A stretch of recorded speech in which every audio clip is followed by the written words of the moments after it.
Hey guys, it's your favorite lonely loner that frees his mind at night. Um, but no, I'm here, uh, with my glasses off, as you know, when we cover more sort of serious, more real topics, and today I wanna talk about being lonely. Um, and yeah, I mean, what can I say? Pretty much all my life, I've been um lonely. I'm in a wheelchair and I'm short, and so that has always um played a factor. In fact, I would say it's the main factor um as to why I am lonely, because people don't normally want to associate um with me. Um because of that. It's more of a social stigma sort of thing.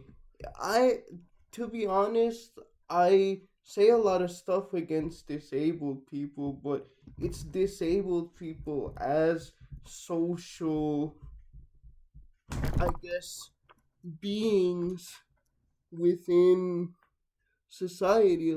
Mostly able-bodied people are not individually mean. I just think that, like any highly complex social animal, they just know the consequences of hanging out with someone like me, and they therefore um don't do it. But I mean, even when I was younger, because I couldn't participate in as many activities as all of my peers, um the same thing ended up happening. Now there, I was able to make friends more easily, because um you're sort of forced to be in the same place for however many hours at a time. You're naturally, regardless of what your sort of backgrounds are, going to make friends with people. um but I mean, I was never really invited to anything. Very few people invited me to stuff. Um, and if I invited people, very few people came to what I invited them. So it was a sort of school only sort of thing. And plus, I was from a poor immigrant family, in addition to being disabled and short. Um, so even if I could have, most times I couldn't really afford to. I wasn't we were lower class guys. Gas money, bro, especially during the time when kids really started to like solidify friend groups outside of school, like third to fifth grade, sixth grade timeline. Gas money was expensive. I don't know if you guys remember, but the recent spout of gas being $4, $5 here in the US was not new. Like late 2007, I think, early 2008, it was the same way, and that's $4, $5. Not counting the inflation that has come about. So that more than likely was realistically $5 or $6, which I know is that's like regular for Europeans, but for a poor American family, that's destructive, guys. My dad was taking care of three kids on 28K a year, guys. And with a little support for single dads as there is in society, bro, you already know we were penny pinching. And for the fact that my dad was terrible with money, even more so. Alright, my mom was sending us money and stuff like that. Yeah, that's true. But again, just combined with all that stuff, I was just basically forced to be lonely. And then the worst part of it was that I just got used to it. Yeah, I had my school friend group, but most of my days were spent inside reading, procrastinating about homework, watching Khan Academy videos, watching gaming videos, early Game Grumps, Chugga Conroy, um, may his career rest in peace, by the way. Um, who else? Who else? Clan of the Grey Wolf, you know, um, and it was just a very lonely existence. Like, I really had no one, but I do take responsibility for a lot of that because, again, I got used to the loneliness. I got used to being isolated from people.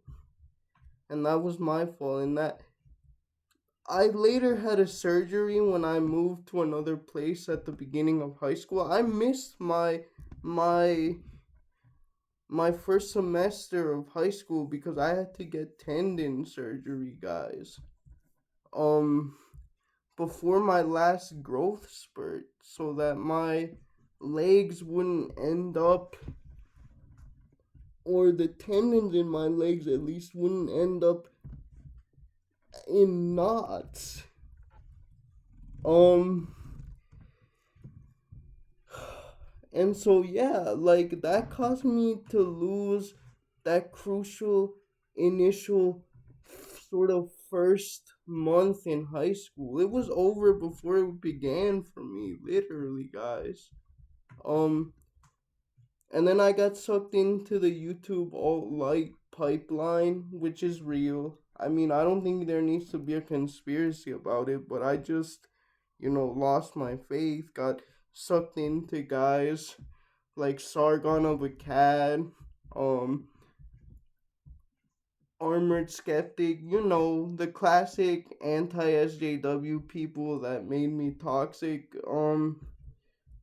And I also take responsibility for that. I shouldn't have done that. It led to my.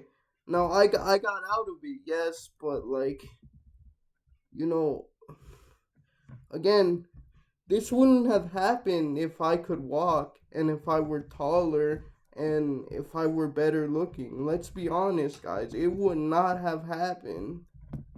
But I just have to make do with what I am. There's no sense in seething and being mad at the world. I am a little mad at the world. I am a little radical. I'll be honest with you guys. But what can I do? Because after school, after you're not a child anymore and you're disabled, no one gives a crap about you. No one outside of your family and your medical professionals, maybe. But, someone shouldn't need a degree, a master's degree, or a clinical doctorate to treat me like a freaking human being, guys. And that's what gets me the most mad about my loneliness, is because, yeah, I messed up a whole bunch of times. Yeah, I said things that I deeply regret and burned bridges that could have stayed intact. But I was a teenager, and usually when you're a teenager, you get out of all that despite trying. I did everything they told me to, guys. I changed my personality. I got over the the alt-light stuff. I got over the inkwell stuff, the biological black pill stuff. I went and I got an education, and I'm still alone. I still have no friend group. And despite reaching out to people, no one wants to do anything with me. Despite being pleasurable, despite trying to be accommodating. And I don't really, excuse me, know what to say. I'm so done with able-bodied people. And I've been radicalized. I'm sorry, I have to say it.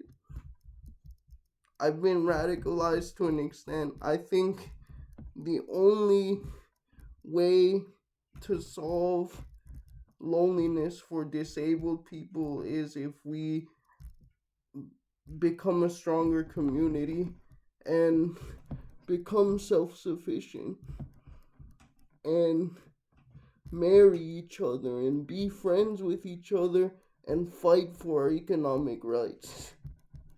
Alright, thank you guys.